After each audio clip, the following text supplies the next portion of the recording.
Salam semuanya. Kita akhirnya alhamdulillah sudah sampai ke lokasi di Rumah Putik di kawasan wisata Kaliurang. Seperti yang kemarin saya janjikan di grup bahwa saya akan live langsung. Terima kasih juga kepada para readers yang sudah memberikan informasi kepada saya bahwa cover yang sebetulnya itu saya ambil dari IG itu ternyata memang ada bentuk fisiknya di Jogja. Karena saya kemarin masih kurang info, alhamdulillah saya punya teman juga yang beliau juga menggeluti dunia seperti dunia misteri. Beliau punya channel di YouTube namanya misteri.id. Nah, ini teman saya ini namanya Mas Diki. Ya, ini siap. Punya channel YouTube misteri.id. Silakan nanti teman-teman bisa subscribe dan ikuti semuanya kegiatan di sana. Nanti Mas Diki biasanya sama teman-teman satu program itu akan membuat video yang itu isinya mengulas misteri di satu tempat sampai detail, hikayatnya seperti apa, disampaikan dengan bahasa yang ringan, dengan suasana yang santai.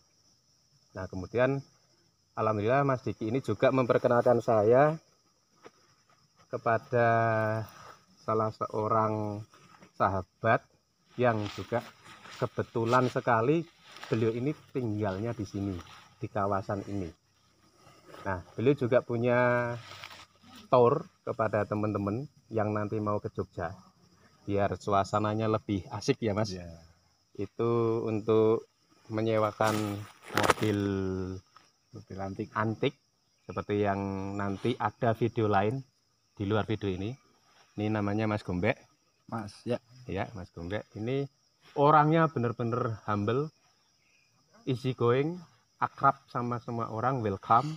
Pokoknya kalau jenengan semua nanti main ke Jogja, hubungi beliau di wilayah Kaliurang, di kawasan Kaliurang yang sejuk. Sudah kawasan wisatanya sejuk, pemandangannya luar biasa. Orang yang nanti menemani Anda juga sangat luar biasa. Selamat siang Mas. Selamat siang Mas Diki.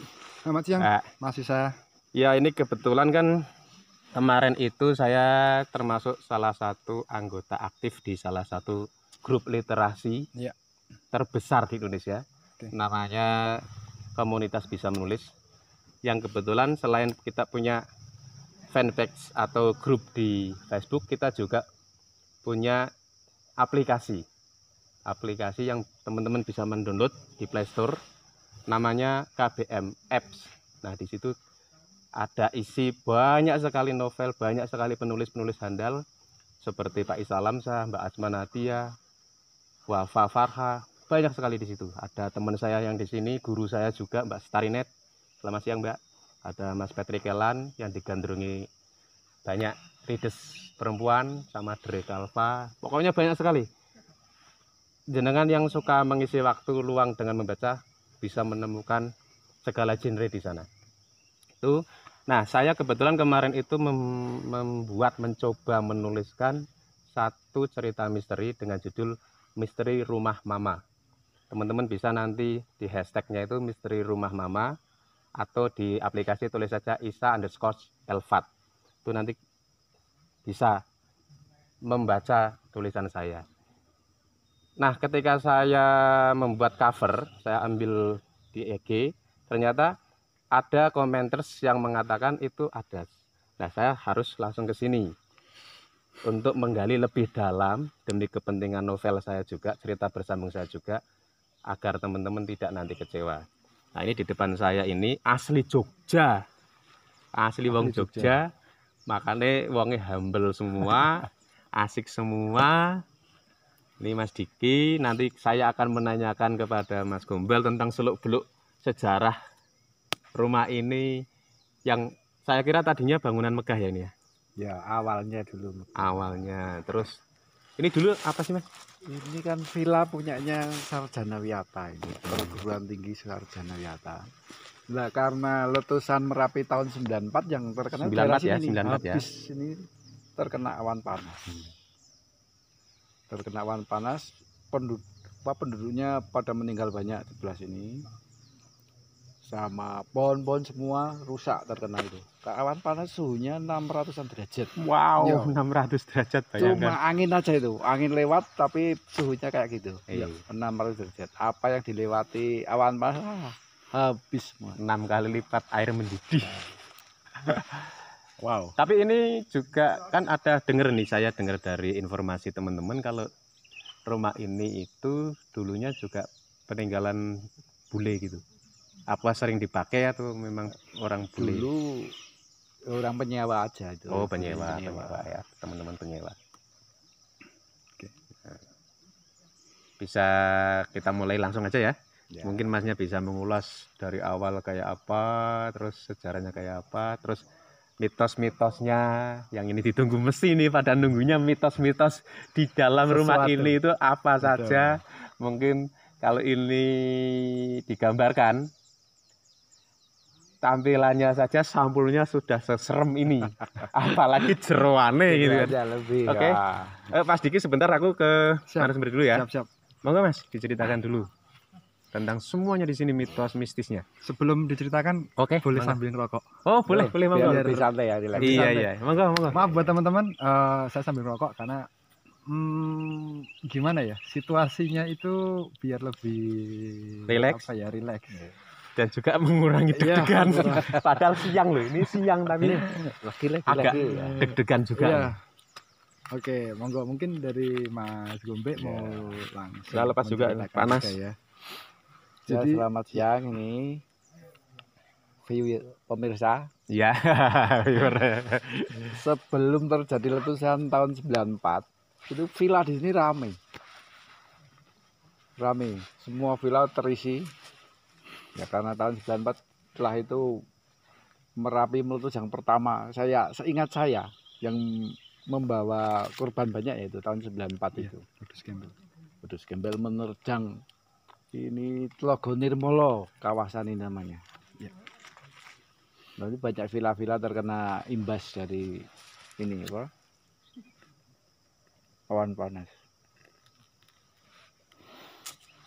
Setelah terjadi letusan sini habis semua terkena awan panas itu. Lalu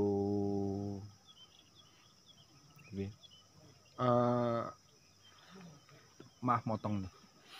Jadi maksudnya habis itu bangunannya semua runtuh atau enggak, kan cuma terkena awan panas aja. Udaranya? Iya, udaranya panas. Pohon-pohonnya habis gosong-gosong itu. Lalu atap-atapnya itu terkena awan panas. Jadi tapi memang untuk pemilik tempat ini asli orang, maksudnya di Jogja sendiri atau memang dulu ada konon mungkin bekas dari orang Belanda atau bagaimana? Kalau setahu saya ini cuma ini yang mempunyai itu perguruan tinggi Sarjana Wiyata itu. Ya. Cuma mungkin disewakan. Ya disewakan, memang disewakan. Villa ya. Villa, sebuah villa. Karena kan mitosnya itu kan kemarin saya dapat informasi itu teman saya dari Semarang ya. Itu mengatakan hati-hati loh Mas kalau di sana itu ada 2 makhluk gaib, bule perempuan, yang satu bisu. Itu itu kan kira-kira gimana itu? Aku rada merinding ya ngomongnya. Padahal awan nih. Ya. Ini bukan malam tangan ya, tapi nyapa. Hai. Main santai ya Mas? Santai. Kita santai aja. Jadi karena emang sebenarnya kawasan ini sebenarnya kan lereng gunung ya, Mas. Lereng di kaki gunung. Kaki gunung di Merapi sisi selatan. Sebenarnya harusnya suasana atau udara itu dingin ya, atau sejuk. Mungkin sejuk ya. Sebenarnya memang sejuk, tapi untuk situasi di sini saat ini saya nggak tahu, saya hanya cuma merasakan di sini cuman agak seperti panas, dalam artian panas. Ini di sini sekarang jujur aja sekarang lagi mendung ya Mas saya. Sekarang mendung, harusnya itu lebih sejuk, lebih enak lah ya. Hanya saja memang saya nggak tahu karena memang ada sesuatu ya mungkin maksudnya. Hanya saja memang di sini saya jujur agak lebih berkeringat. Saya ya di situ. Dan apa yang konon mahasiswa apa namanya dapatkan, informasi yang didapatkan itu sebenarnya nggak cuma 1 apa 2 apa 3 sosok sebenarnya. Iya, banyak benar. Karena memang mungkin ya namanya juga cerita ya, mitos atau mungkin yang nggak tahu yang di waktu yang lalu seperti apa saya juga kurang tahu, tapi yang jelas memang sebenarnya sekarang kita juga lagi ditonton. Kamu kok membuat saya merinding. Ini terus terang Mas ya, ini sahabat kita ini juga punya kelebihan. Kalau orang bilang mungkin aduh merinding tenan ya aku. Itu mata batin. Mas Diki ini punya mata batin. Mungkin teman-teman kurang yakin lihat penampilannya yang papa rock and roll, yang gaul, pokoknya isi going gitu, tapi ternyata dia punya kemampuan seperti Ratih, tokoh di novel saya itu. Jadi bukan indigo sih, tapi punya mata batin atau indera ketujuh atau kesembilan malah. Itu jadi kalau Mas Diki ngomong di sini sebenarnya kita lagi ditonton, waduh, agak merinding. Jadi karena ya, jadi mungkin sedikit melanjutkan aja ya. Jadi sebenarnya kita ya saya sendiri sejujur tidak ada maksud untuk membuat gimmick atau menakut-nakuti teman-teman semua. Memang cuman hanya di sini mungkin Mas Isa lebih ke arah lebih mengangkat atau membenang merahkan apa yang tertulis di proyek tulisannya. Ya, di tulisannya Mas Isa di situ. Jadi di sini jujur aja kita tidak mau mengusik apapun dan kita tidak akan membahas apapun di sini ya, cuman di sini lebih ke arah lebih bahwasanya bangunan ini ada tulisannya Mas Isa terus apa, dan itu memang real seperti ini, seperti itu. Itu sih sedikit aja sih yang bisa saya sampaikan ya. Can you help me? Anda yang mungkin ngobrolnya sama Mas Gombek saja, saya sementara jadi penikmat dulu, pendengar. Mungkin kalau dari Mas Gombek, saya sendiri mungkin cuman hanya bertanya ya, cuman histori, riwayat, sejarah lah. Karena memang di Taman Wisata Kaliurang ini sangat banyak bangunan-bangunan yang banyak mengandung sejarah. Terutama tidak jauh dari sini juga ada Gua Jepang ya, Gua Jepang di situ ada, dan itu juga banyak sejarah juga di situ ada apa.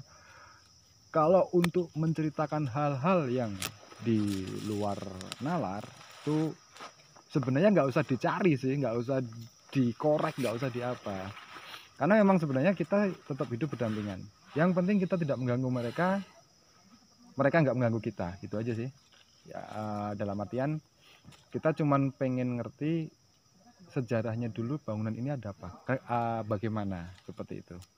Jadi mungkin kayak Mas Gombek sendiri mungkin bisa sedikit bisa mengulas, menceritakan di sini atau apa, kan tadi juga sempat sudah diceritakan bahwasanya maaf Mas, ada semut gede banget. Ambilin aku mati.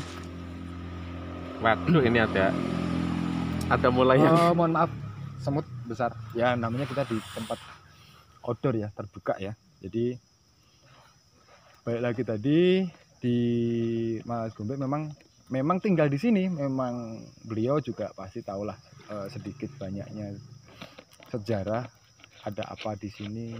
Dalam artian ada apa itu bukan hal-hal yang di luar nalar ya, jadi sejarahnya aja. Mungkin boleh kita ini Mas Gombek apa kita ulang lagi, dan kenapa sampai sekarang tidak terawat, terbengkalai ya. Mungkin karena itu ya, Mas Diki, karena dari pihak pemilik ini rumah disewakan, karena sejak Kenal Letusan Merapi pengunjung sini kan sepi, jadi orang-orang pada takut juga. Yap. Untuk dulu sempat direnovasi, tapi karena pengunjung sepi, dana untuk merenovasi itu nggak cukup untuk penjaganya villa, biaya operasional nggak cukup. Jadi sama pemilik daripada rugi mungkin lebih baik kayak gitu. Tapi udah nggak gaji orang, walaupun nggak dapat pendapatan, Tapi ini walaupun keadaannya seperti ini luar biasa loh Om. Jadi di IG itu sama di YouTube juga banyak yang mengulas tentang rumah ini loh. Ya Mas ya, kalau kita tahu. Betul. Ya. Karena memang di sini banyak mengandung cerita, banyak sejarah yang mungkin banyak teman-teman juga yang belum tahu. Terlebih lagi yang mungkin teman-teman yang di Jogja pun juga banyak juga yang belum tahu. Karena mungkin teman-teman di Jogja mungkin tahunya juga malah justru dari sosmed. Iya. Dari sosmed. Seperti jadi, saya malah tahunya dari teman dari Semarang. Di situ jadi memang ya kita kan minimal bisa menggali lagi informasi sejarah, ada apa sih di tempat-tempat tertentu, terlebih seperti ini, sejarah seperti apa yang dulu tergambar di sini, seperti itu sih. Ya, pertama viral ini kan dulu dipakai ini Mas, syuting apa itu? UKUK ya. Oh, sama ini apa nih? Hari Panca itu. Iya. Sayang saya nggak gundul. Dulu malam-malam ini yang ikut uji nyali masuk di dalam sana. Kejadiannya gimana itu, Om? Maksudnya apakah pesertanya sukses atau gimana itu? Itu pesertanya nggak kuat itu. Nggak kuat. Melambaikan tangan gini. Terus apa yang diceritakan peserta sampai kemudian dia melambaikan tangan? Kan mestinya ada itu diulas. Ya karena ini mungkin diganggu sama penunggunya sini. Tapi kalau saya kan nggak bisa apa-apa, lain sama Mas Diki ini yang punya indera ke saya nggak punya 11. Saya nggak bisa apa-apa. Saya hanya orang biasa. Kalau saya juga bisa memandangi rumah ini. Apa rumah yang udah nggak terawat kayak gini. Untuk secara detail ada apa-apanya di rumah ini saya nggak bisa melihat. Maksudnya gini, mungkin jenengan kan penduduk lokal ya, artinya asli penduduk sini kan mungkin sempat dengar ada apa? Sempat dengar nih seruing-seruing dari tetangga yang bisa lihat, bisa tahu. Itu apa aja itu? Ya ada ini kuntilanak. Katanya tuh di jendela itu yang paling kiri. Berarti berdiri gitu ya, menatap kita. Iya Mas. Aduh sampean yang udah pasti sampaikan aja Mas. Kita juga teman-teman juga mungkin menunggu. Enggak sih, kalau saya cuman sebenarnya justru malah mau mengulas ceritanya dari Mas Isa yang ditulis di itu apa? Misteri Rumah Mama. Rumah Mama itu sebenarnya maksudnya kenapa Mas Isa menulis itu gitu loh. Iya. Sedangkan kan secara tadi dijelaskan Mas Isa justru baru pertama kali ini sampai di sini. Iya, benar. Kemarin picture yang diambil dan dipasang di situ itu dari sosmed ya diambil. Iya, dari Instagram. Dan ada recommended dari salah seorang ya, itu kan saya untuk mengulas langsung di area, dan memang kalau bisa di live kan di Facebook, cuman hanya memang karena situasi sinyalnya habis semua di koneksi internet kita di sini memang mendadak agak susah ya. Mendadak ya. Dari tadi padahal di bawah kita masih bisa. Kita masih bisa. Sampai sini langsung hilang semua teman-teman. Jadi mungkin hanya gitu kita coba ulas kenapa Mas Isa menulis cerita Rumah Mama seperti itu sih. Iya. Gagasannya apa gitu? Iya. Sebenarnya kan gini, untuk cerita misteri yang sering kita baca itu kan dikemas dengan selalu plottingnya, alurnya itu selalu tegang, naik dengan tegang. Coba saya kemudian berpikir saya tak memunculkan cerita dengan ciri khas sendiri, ciri khas lain. Jadi di misteri Rumah Mama itu ceritanya ada seorang gadis dari Surabaya, usianya 20 tahun, namanya Ratih. Itu memang indigo, jadi dia bukan cuma bisa melihat atau merasakan, tapi dia juga bisa berkomunikasi. Nah, si Ratih ini karena kebisaannya itu, kemampuannya itu sering mendapatkan masalah. Jadi misal ketika dia tidur bermimpi ada satu keluarga dimakan ular. Nah, dia terus langsung ke tempat keluarga yang ada di mimpi itu. Dia menyampaikan mimpinya, malah dikira gila, sinting, dikira orang Kak Waras. Nah, dia diusir. Ketika dia pulang, tahu-tahu beneran satu rumah itu ada pohon roboh, pohon durian besar roboh, mati semua. Terus juga ada dia melihat, bukan pas tidur malah, dia lagi berjalan, dia melihat kejadian ada seorang anak kecil lagi main bola di sawah, itu dimakan naga dari langit, itu dimakan naga. Naga turun dari langit langsung memakan dia. Ketika dia lihat, oh ini kan anaknya Pak Lurah ini. Nah, dia memberi peringatan kepada Pak Lurah lewat ibunya, Ibu Lurah, pas ketemu di pasar. Sama, dianggap orang gila juga. Dianggap orang gila juga, dipersekusi malah sampai anak-anak sampai lemparin dia kayak orang gila biasa itu.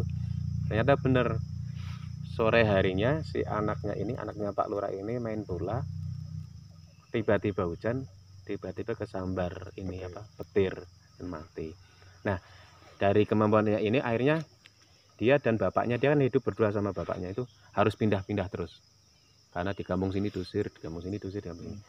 Tapi bukan itu yang menjadi poinnya Ratih gelisah. Bukan karena dianggap gila, tapi dia selama 20 tahun kehidupannya itu selalu dibatasi atau dilarang bapaknya untuk mengunjungi rumah peninggalan ibunya. Nah, dia selalu, karena penasaran, akhirnya dia nekat kabur dari rumah. Dan kebetulan di cerita saya, rumah peninggalan ibunya itu adanya di Jogja. Kenapa saya ambil Jogja? Karena Jogja itu bagi saya benar-benar Javanya Indonesia. Jadi kalau kamu pengen kenal Jawa, budaya Jawa semua ada di Jogja.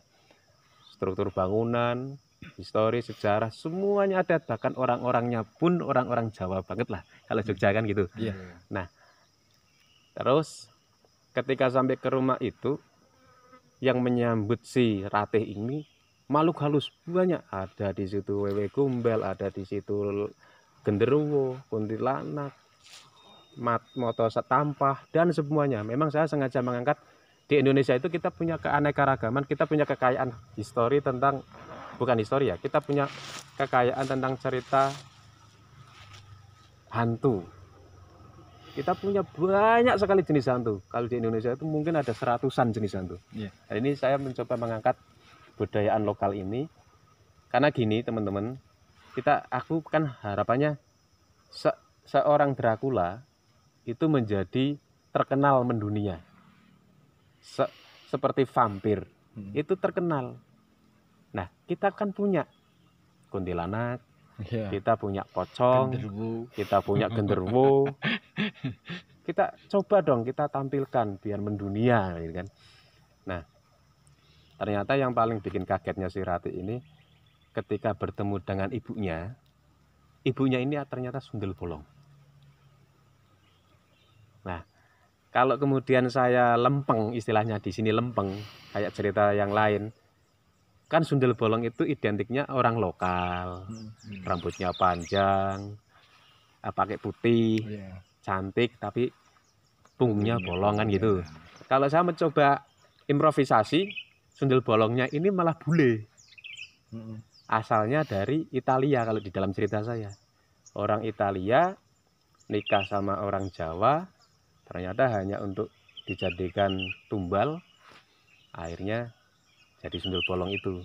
Nah, ini saya coba mengimprovisasi biar kita juga, ya targetnya itu kita punya figur, walaupun di sini figurnya mistis ya, figurnya demit, tapi kalau bisa sebisa mungkin sampailah ke luar negeri kan gitu. Nah itu, nah kebetulan saya cari-cari kan untuk covernya di IG itu yang cocok kan ini kan bener-bener model Holland, ya, model Belanda zaman dulu, Puri kayak dulu, saya ambil aja. Kebetulan ada foto yang menarik kayak gini, ada cewek menghadap ke sana. Kenapa saya ambil cewek? Ya karena Ratih tokoh utamanya. Gitu. Nah, itu sejarahnya cuma itu aja. Nah, nanti kita akan mengulas di sini ini, selain untuk membuktikan bahwa rumah ini ada mistisnya, juga nanti mungkin bisa menjadi penguat atau referensi saya untuk mengembangkan cerita bersambung saya gitu loh Mas. Iya. Mungkin gitu Mas Diki. Siap. Jadi kan kita tahu apa yang dimaksud Mas Isa di tulisannya itu dan kenapa harus rumah ini yang diambil picture-nya dan akhirnya sampai sini juga. Sampai sini juga ketemu jenengan, alhamdulillah silaturahim. Kita sudah hampir 1 tahun ya Mas. Hampir sekitar 5 bulan lah. Mungkin enggak sih, kita mungkin sekitar 20 purnama belum bertemu sih. Itu kan kalau bahasanya orang yang memang punya mata batin itu kayak gitu, pakai purnama. Oke, jadi untuk poin dari ceritanya seperti itu. Jadi memang untuk mengangkat supaya cerita ini bisa lebih ke arah go internasional. Go internasional. Oke, paham sih. Jadi memang historinya itu ya, jadi memang dari yang dulu dimiliki sebuah universitas, terus karena ada sebuah bencana, dan akhirnya terbengkalai karena dibangun pun nggak ada tamu, operasional nggak ada, akhirnya sudah terbengkalai seperti ini. Dan malah justru ya kalau kita ngelihat di area yang tidak terlihat, memang ya itu ya dimanapun tempat itu berada, katakanlah kalau nggak salah saya 40 hari sebuah tempat dikosongin aja sudah akan ditempatin yang tidak terlihat ya, seperti itu sih, karena emang nggak ada kegiatan atau aura energi dari manusia. Jadi akhirnya ya, apalagi ini terakhir tahun berapa Mas? Tahun 94. Wow. 94. Sekarang 2021. Sekitar 25 tahun lah ya. 26 tahun, 25 tahun. Jadi emang ya kita nggak akan apa sih namanya bicara isapan jempol doang. Jadi emang sekitar 25 tahun tidak dihuni, tidak ada kegiatan manusia, ya akhirnya pasti seperti ini. Ya bukannya apa-apa, ya itu kan sudah hak mereka, maksudnya monggo sih. Kita di sini juga tidak akan mengusik mereka juga, dan kita bikin obrolan aja, kita cukup di depan aja. Karena emang kita ngambil backgroundnya rumah. Monggo buat teman-teman nanti lebih ada kelanjutannya ya. Iya. Masih ada kelanjutannya ceritanya Mas Isa. Atau mungkin yang masih penasaran, pengen bener-bener pengen melihat atau pengen foto-foto di sini pun, yang dari luar Jogja juga bisalah nanti ke Jogja. Kalau memang sudah situasi pandemi ini lebih ringan ya. Kalau hilang sih saya nggak tahu sih hilang atau enggaknya. Tapi mungkin buat semua teman-teman dari Mas Isa ataupun semua penonton yang nonton di sini, kalau memang nanti ke Jogja, ke wisata Kalurang di Sleman, bisa nanti juga langsung menghubungi Mas Agung atau Mas Gombe nanti ada juga di Facebook dan IG-nya juga. Ada ya Mas ya. Nanti bisa dicantumkan sama Mas Isa juga. Mungkin kontak WA juga bisa kalau memang satu saat ada teman-teman yang mau berkunjung ke sini dan pengen menikmati suasana indahnya Taman Wisata Kalurang ya. Taman Wisata Kalurang di sini. Dan jangan lupa juga untuk minggu depan saya juga ada channel YouTube di mystery.id. Memang untuk saat ini karena sedang di repair, jadi mungkin insya Allah minggu depan dan insya Allah bulan depan kita akan berproduksi lagi. Mas Diki, sebelum di closing ya, sebelum di closing kita sepakat ya, Mas Gombe, Mas Diki, sepakat bahwa di sini memang ada gitu ya. Ada apa ini? Ada makhluk kasat mata. Oke, kita sepakat. Oke, kita sepakat. Iya, kita sepakat. Tapi assalamualaikum, pokoknya bismillah, semoga kita baik-baik saja, kita berhubungan dengan baik, kita tidak mengganggu. Pokoknya memang kita sudah dengar dari Mas Diki, mungkin Mas Diki masih sedikit menyimpan untuk biar tidak terlalu tegang. Yang jelas aku tenan merinding. Yang jelas di sini itu ada, bahkan bukan cuma yang disampaikan teman saya, bukan cuma noni-noni Belanda itu, tapi di sini ada genderuwo, ada kuntilanak. Pokoknya di sini banyak. Sebenarnya juga nggak usah disebutkan juga sih Mas. Iya. Tapi memang monggo teman-teman nanti bisa menyikapi sendiri tentang ada atau tidaknya, itu kan kita kembalikan ke teman-teman semua. Kita tidak akan memaksakan bahwasanya teman-teman harus mempercayai ini ada atau enggaknya atau bagaimana. Jadi pokoknya datang aja ke sini lah. Lewat Mas Gombe. Iya, datang ke sini. pokoknya jangan yang macam-macam lah istilahnya. Nggak perlu yang macam-macam membuktikan ini itu kesini untuk berwisata. Iya, gitu aja sih kalau saya. Siap. Wah, bijaksana sekali kan. Nah, ini guru saya, kakak saya, memang bijaksana. Pokoknya itu pesannya di sini, dimanapun kita berada, berbuat baik. Seperti yang saya tulis itu di bab kedua itu, kan saya tulis Malioboro. Nah itu, Malioboro itu ternyata dari dua kata, Mali dan Buru. Kalau kita mau menjadi wali, menjadi orang suci, menjadi orang terhormat, kita harus buru, mengembara. Nah maksudnya mengembara itu dimanapun kita harus berbuat kebaikan. Iya. Betul sekali. Oke, mungkin ini juga sudah mau gerimis. Mulai gerimis ya teman-teman, maaf ya. Jadi memang mendung ya, karena memang di sini memang cuaca lagi masih hujan dan memang di sini dataran tinggi dan yang pasti memang pasti mendung dan pasti hujan sih. Jadi makanya kita nggak tahu sih tadi lama-lama ya. Iya. Kita tutup aja. Tak closing ya. Iya. Terima kasih. Mohon maaf sekali lagi ya teman-teman, karena kemarin saya janjinya live. Pokoknya tadi sampai sini itu kita sempat sih foto-foto, terus ngerekam juga video, tapi begitu saya mau live Facebook ternyata langsung hilang sinyalnya. Jadi semua milik provider manapun hilang. Jadi saya sekali lagi mohon maaf. Terus teman-teman juga silakan nanti mengikuti serbung saya, misteri rumah mama, kita ulas di situ juga. Tolong kalau yang namanya subscriber itu kan tidak ada yang bayar gitu ya Mas.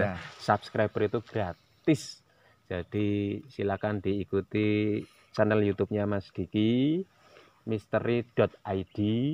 juga nanti akan saya informasikan. Namanya apa Mas? Kaliurang Classic Adventure. Kaliurang Classic Adventure.